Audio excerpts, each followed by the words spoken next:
Felicitous greetings, fellow fanatics. Merry Christmas, ladies and gentlemen. I'm Meg, and today we're going to be taking a look at Nights into Dreams, an arcade-style action game by Sega's Sonic team. As you may already be aware, shortly after this game originally released, there was a one-level Christmas-themed demo put out, which naturally is why I've chosen it for today's review. Before we get started though, what are some of your favorite Christmas specials? Let me know in the comments, and then let's dive in. Originally released in 1996, Nights is often considered the Sega Saturn's defining title. With Sonic X-treme going unfinished, their mascot only had Sonic 3D Blast, an enhanced port of a Genesis game, and Sonic Jam, the compilation title, to show for the console. And Nights is probably the most famous title for the ill-fated Saturn. The game was later ported to the PlayStation 2. Although this version of the game never released outside of Japan, it featured updated graphics which would be carried over into future versions, including the Steam version which I'm playing. Also of note is that later versions of the game include the Christmas demo as an unlockable for beating the main game.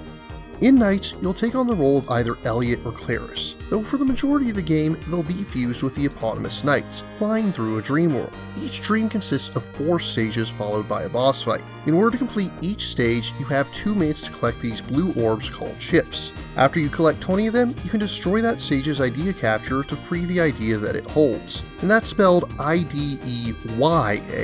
After that, you need to return to the Idea Palace before time runs out. Sounds simple enough, right? But as an arcade-style game, your task here is not simply to blast through stages as quickly as possible, but rather to rack up a high score. So how do you do that?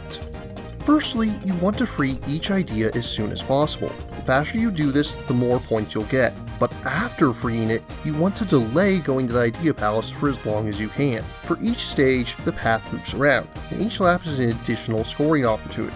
Beyond that, you want to build chains. When you fly through these loops or pick up items, you'll gain extra points. Doing this in rapid succession will form a chain. For every link within the chain, you'll get bonus points. To this point in purpose, you'll need to master the spin dash. I'm sorry, wrong Sega game, I mean the drill dash, which hurls you through the air more quickly and also acts as an attack if you ram into enemies while doing it. This makes it harder to control Nights, but if you can manage it, you'll be able to create longer chains by moving more quickly between links. However, your drill dash is limited. The bar in the bottom left corner will drain as you use it, but refills a little whenever you fly through a ring. Sorry Sonic Rush, but Nights was secretly the first boost game all along. The other trick you'll have for scoring is the Paraloop. A stream of pixie dust or something flies behind Nights, and if you perform a loop that closes it, you'll collect all the items within the loop, as well as defeat any enemies. This can often pick up clusters of items more quickly than flying through each of them individually. If you manage to collect all 4 ideas within a level and return them to the palace, you'll head into a boss fight. Each level has its own unique nightmare which must be defeated in a different way. Most famous of these is undoubtedly Nights' rival, Riala. I really do have to give credit where credit is due. No 2 bosses are defeated the same way, not even remotely. Well, sort of. We'll get back to that in a moment. After defeating a boss, you'll gain a multiplier to your score. The faster you defeat the boss, the larger your multiplier, up to a maximum of double its base value. After finishing a level, you'll be given your final score and ranking. In order to enter the final level, you'll need to obtain a rank of C or better on all earlier levels.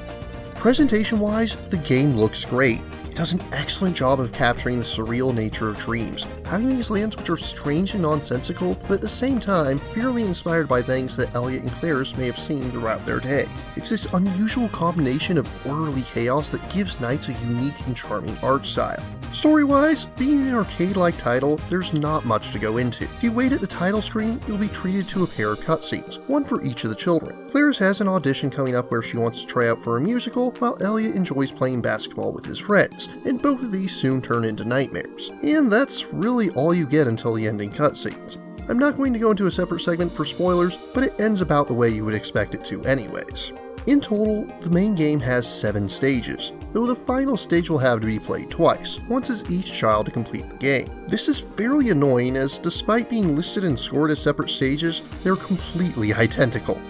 Once you've defeated Wise Man the Wicked with both of them, you'll unlock Christmas Nights, which, as aforementioned, was originally a 1-level demo disc. In addition to the level itself, which is the same as Claris' first level from the main game, you'll be given a little story as both intro and outro, done with a cute storybook aesthetic. There's nothing new beyond the Christmas City paint job, but it's a cute little bonus and nice to see it included. All in all, NiGHTS is an enjoyable little title for bite-sized adventures. If you just want to rush through all the levels and be done with it, it won't take you long. According to Steam, it took me about 3.5 hours to get through the game and grab all the footage that I needed. However, if you're the sort that enjoys replaying levels, optimizing your route, and perfecting your run, you'll find that it's a very unique and enjoyable game. I'd especially recommend it if you enjoyed the classic Tony Hawk's titles. Despite not being a sports game, it has that same feeling of trying to gain as many tricks as possible in a limited amount of time, and I feel like they fill a very similar niche. The gameplay is great, and it looks even better with its unique art direction. In conclusion, I find NiGHTS Into Dreams to be worthy of a respectable 8.0 out of 10. If you're interested in playing NiGHTS Into Dreams, the easiest way to currently do such is on PC via Steam. If you're interested in purchasing or learning more, links are included in the description. But what about you? What do you think of NiGHTS? What dream-themed titles do you enjoy? If you have any questions, remarks, or opposing points of view, leave them in the comments down below. And don't forget to like, share, subscribe, and ring that bell. If you really enjoy my work, please consider funding my channel on Patreon. Until next time, farewell, fellow fanatics!